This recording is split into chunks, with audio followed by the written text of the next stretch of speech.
Au nom du Père et du Fils et du Saint-Esprit. Amen.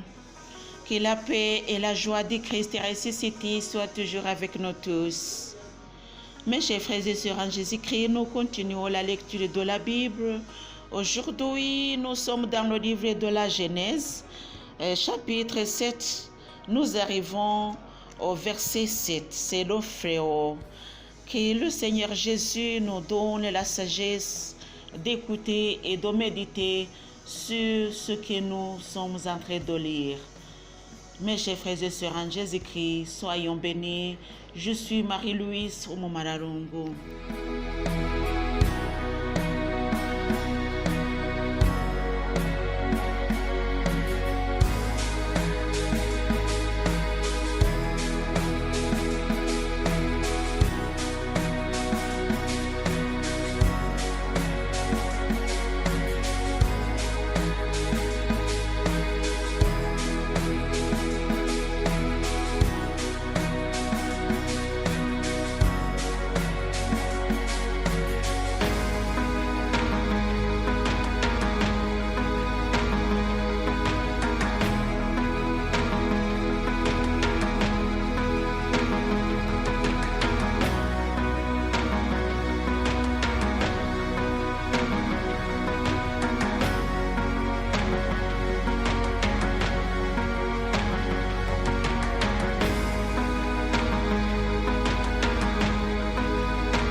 À cause des eaux du déluge, Noah entra dans l'arche et avec lui ses fils, sa femme et les femmes de ses fils. Des animaux purs et des animaux impurs, des oiseaux et de tout ce qui remue sur le sol, couple par couple, mâle et femelle, vinrent à Noé dans l'arche comme Dieu l'avait prescrit à Noé. 7 jours passèrent et les eaux du déluge submergeaient la terre. À l'an 600 de la vie de Noé, au 12e mois, au 17e jour du mois, ce jour-là, tous les réservoirs du grand abîme furent rompus et leurs ouvertures des ciels furent béantes. Et les ouvertures des ciels furent béantes. La pluie se déversa sur la terre pendant 40 jours et 40 nuits. En ces mêmes jours, Noé entra dans l'arche avec ses fils, Sem, Cham et Japheth, et avec eux, la femme de Noé et les 3 femmes de ses fils, ainsi que toutes les espèces de bêtes, toutes les espèces de bestiaux, toutes les espèces de petites bêtes qui remuent sur la terre, toutes les espèces d'oiseaux, tout volatile, toutes bêtes ailleurs. Ils vinrent à Noé dans l'arche, couple par couple, de toute créature animale de vie. C'était un mâle et une femelle de toute chair qui entraient. Ils entrèrent comme Dieu l'avait prescrit à Noé. Le Seigneur ferma la porte sur lui.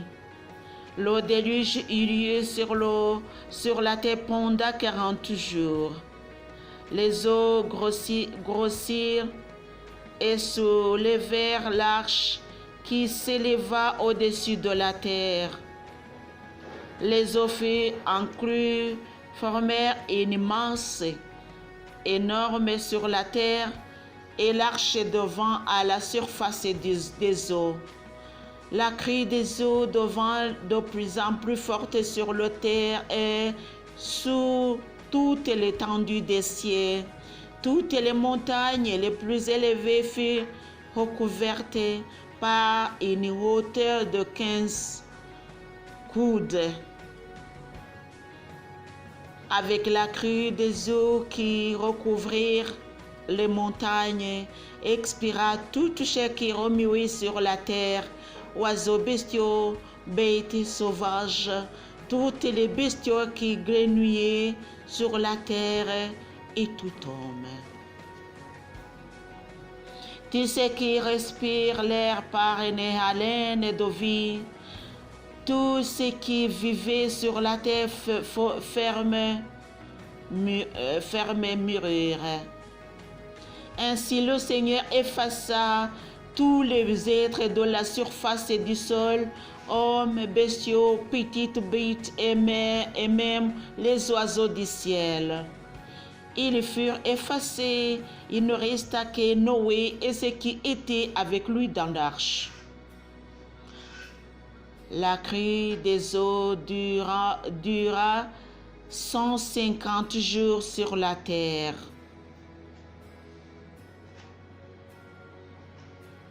Chers amis, nous allons continuer avec le chapitre 8. Avec le chapitre 7, nous avons vu le fléau et comment ça a été terrible. Nous allons continuer la lecture après une petite pause.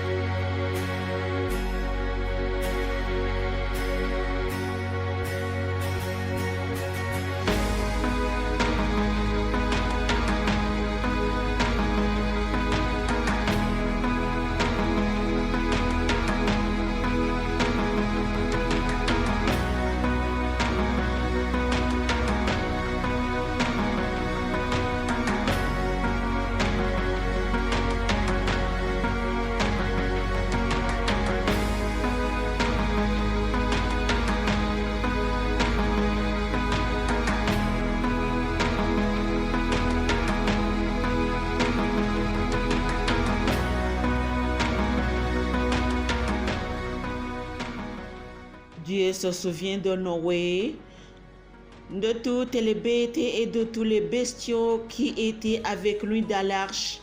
Il fit alors passer un souffle sur la terre et les eaux calmèrent. Les réservoirs de l'abîme se fermèrent, ainsi que les ouvertures du ciel.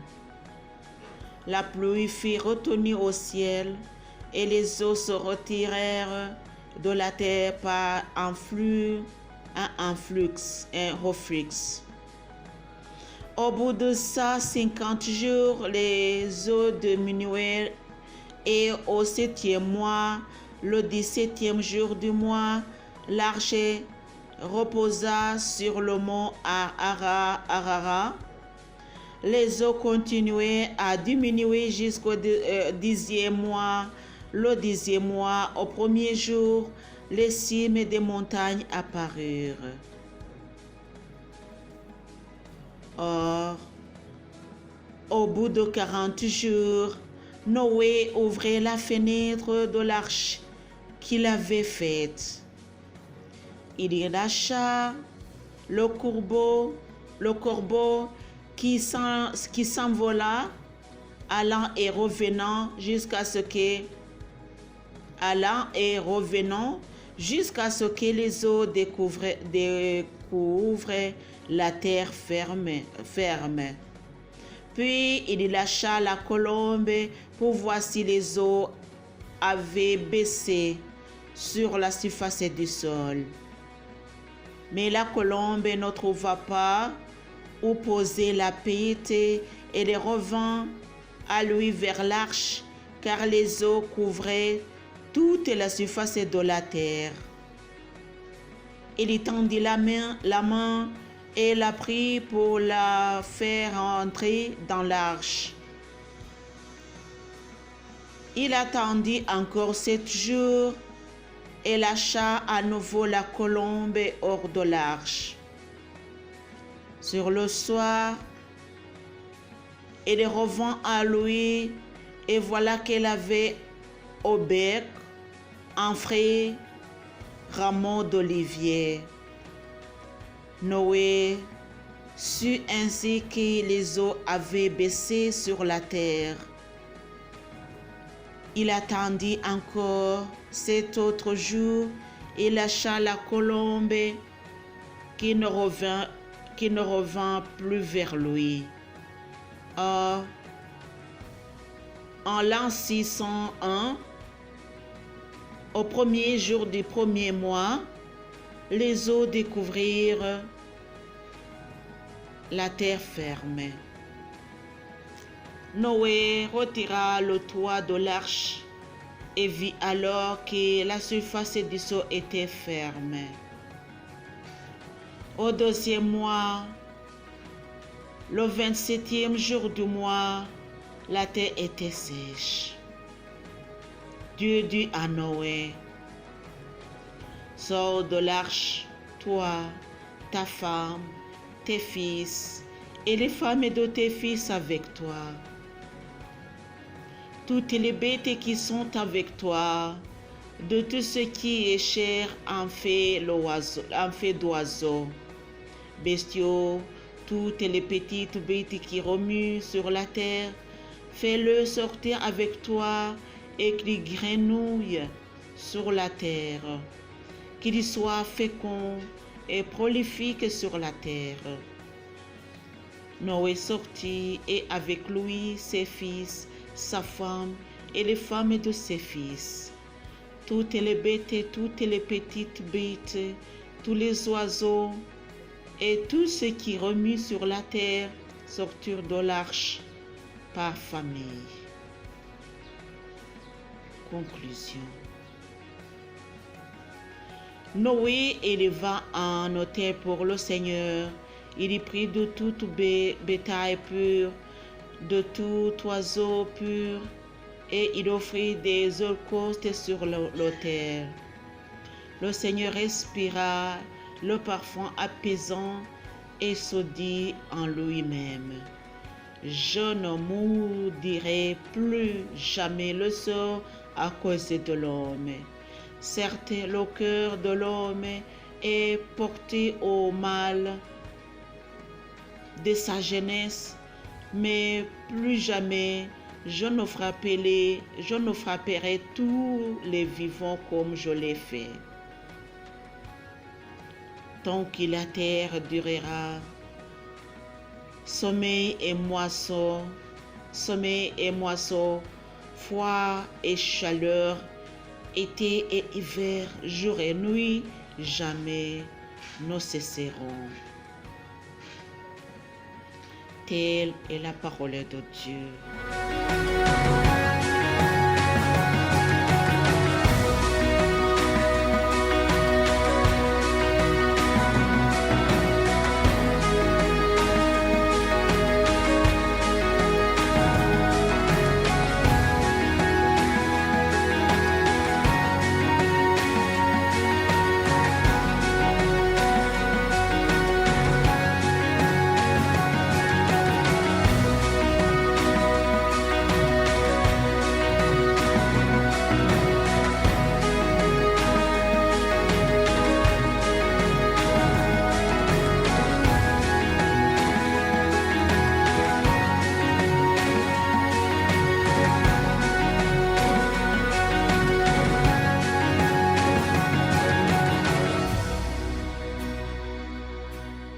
Chers amis, aujourd'hui nous allons retenir ceci.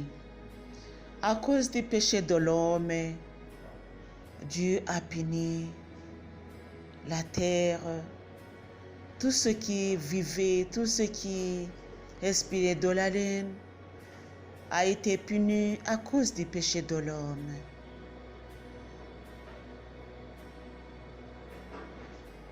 Ce que nous devons penser, c'est ce que nous faisons aujourd'hui pour apaiser le cœur de notre Dieu, comme Noé l'a fait.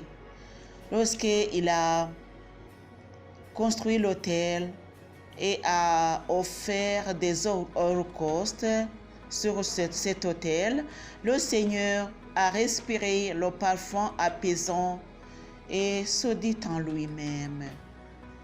Il a fait la promesse en lui-même à cause du parfum de cette offrande. Chers amis, qu'est-ce que nous offrons au Seigneur aujourd'hui pour lui apaiser?